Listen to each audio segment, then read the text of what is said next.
Assalamualaikum warahmatullahi wabarakatuh. Selamat pagi, selamat siang, selamat sore, selamat malam. Om Swastiastu, salam kebajikan, namo buddhaya. Halo, perkenalkan nama saya Mapanji Setiadi. Saya tercatat sebagai mahasiswa aktif di Universitas 17 Agustus Surabaya. NBI saya 1151264. Pada kesempatan kali ini, untuk memenuhi tugas evaluasi akhir semester dari mata kuliah Media and Cultural Studies, saya akan mempresentasikan tentang sejarah teori feminisme beserta teori-teori feminisme lainnya. Slide pertama, sejarah feminisme. Berdasarkan referensi yang saya baca dari berbagai sumber, sejarah feminisme terbagi ke dalam 4 periode. Pertama, pada masa Yunani kuno. Kedua, pada gelombang pertama. Ketiga, pada gelombang kedua. Dan keempat, pada gelombang ketiga. Pada masing-masing periode memiliki tokohnya sendiri-sendiri dan juga apa yang diperjuangkan berbeda. Era Yunani kuno. Ini adalah era awal dalam sejarah feminisme. Era Yunani kuno, pada era ini diskriminasi yang terjadi pada kaum perempuan adalah: pertama, perempuan sebagai komoditas; kedua, tidak diberi pendidikan; ketiga, tidak adanya ruang publik untuk perempuan. Sebenarnya kajian tentang feminisme lahir pada era ini, di mana pada masa itu wanita dianggap sebagai makhluk yang tidak sesempurna laki-laki, sehingga wanita pada masa itu mendapatkan perlakuan yang berbeda dari laki-laki dan terkesan lebih rendah. Pada masa itu perempuan dianggap tidak memiliki rasionalitas, sehingga perempuan tidak memiliki tempat di ruang publik dan hak-hak untuk berpolitik. Kemudian bentuk diskriminasi lainnya adalah seperti pada BPT, yaitu perempuan sebagai komoditas. Di sini pada masa era Yunani kuno ini, perempuan jadikan sebagai komoditas. Kemudian yang kedua, tidak diberi pendidikan. Karena perempuan tidak dianggap sebagai makhluk yang rasionalitas dan mementingkan perasaannya, maka perempuan tidak diberi pendidikan dan hanya laki-laki saja. Ketiga, tidak adanya ruang publik untuk perempuan. Menariknya, pada masa itu Plato menjadi tonggak awal untuk mengikis ketidaksetaraan gender yang ada. Plato mengatakan bahwa jika kita menginginkan perempuan bisa bekerja seperti pria, maka kita harus mengajarkan mereka hal yang sama dengan pria. Fase berikutnya adalah perjuangan kaum feminis pada gelombang pertama yang terjadi antara tahun 1830 sampai awal 1900-an. Pada gelombang pertama ini, apa yang diperjuangkan adalah: satu, hak partisipasi politik, di mana perempuan dapat memiliki hak untuk memilih dan dipilih dalam suatu kegiatan politik. Kedua, hak dalam hubungan pernikahan. Artinya di sini perempuan tidak ingin diperlakukan semena-mena dalam suatu hubungan pernikahan. Ketiga, apa yang diperjuangkan adalah hak kepemilikan properti.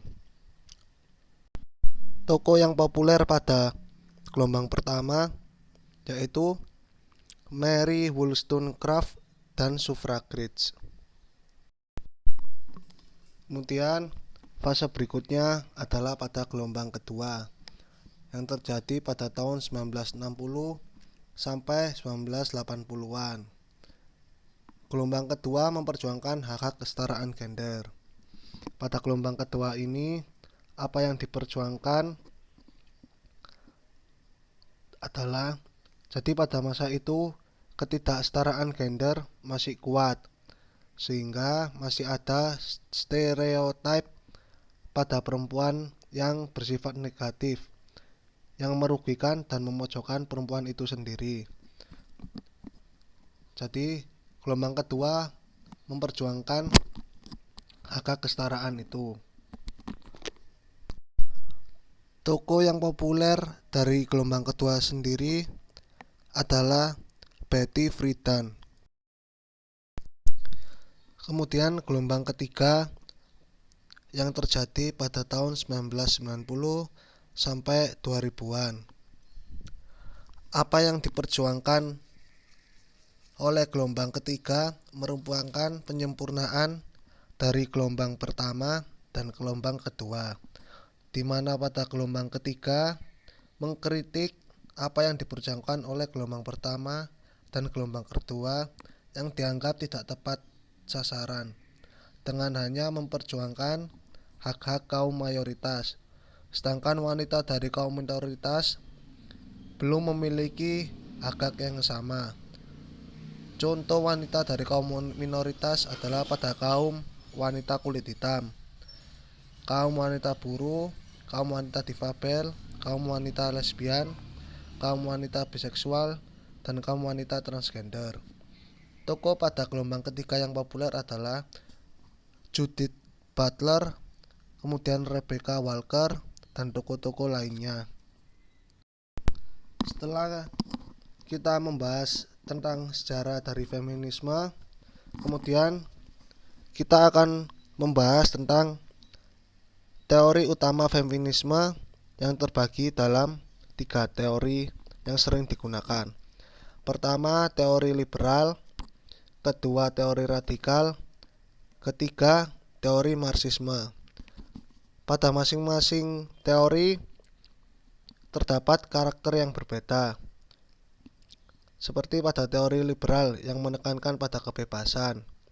Kemudian teori radikal yang karakternya cenderung lebih ekstrim daripada teori liberal. Kemudian yang ketiga, teori marxisme yang karakternya mengarah ke arah politik. Kita masuk pada teori pertama, yaitu teori feminisme liberal.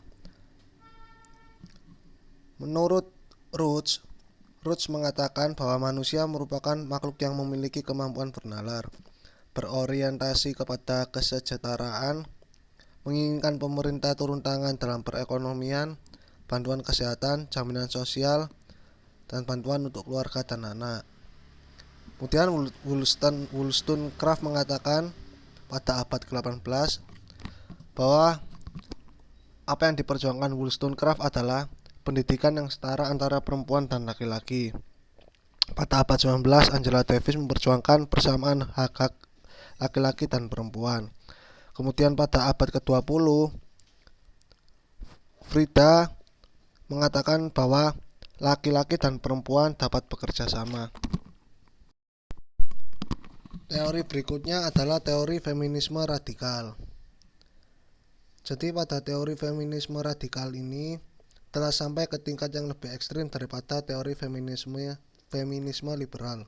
Feminisme radikal lebih ke arah seksual, di mana fungsi reproduksi dipahami sebagai sebuah pilihan. Artinya, bila mana perempuan tidak menginginkan untuk bereproduksi, maka hal itu adalah hal yang normal.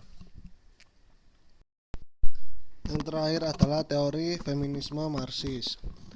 Di sini tokoh yang terkenal adalah Marxis dan Engels. Pada feminisme Marxis Diskriminasi yang dialami oleh perempuan merupakan produk dari sistem politik, ekonomi, dan sosial. Sehingga apa yang ditawarkan Marxis untuk merubah keadaan ini adalah dengan cara merubah sistem yang ada di mana semua sama dan bergerak untuk kepentingan bersama. Sehingga apa yang diharapkan adalah tidak adanya lagi diskriminasi pada kaum perempuan.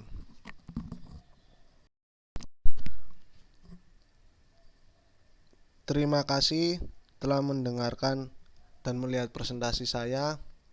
Kurang lebihnya mohon maaf. Assalamualaikum warahmatullahi wabarakatuh.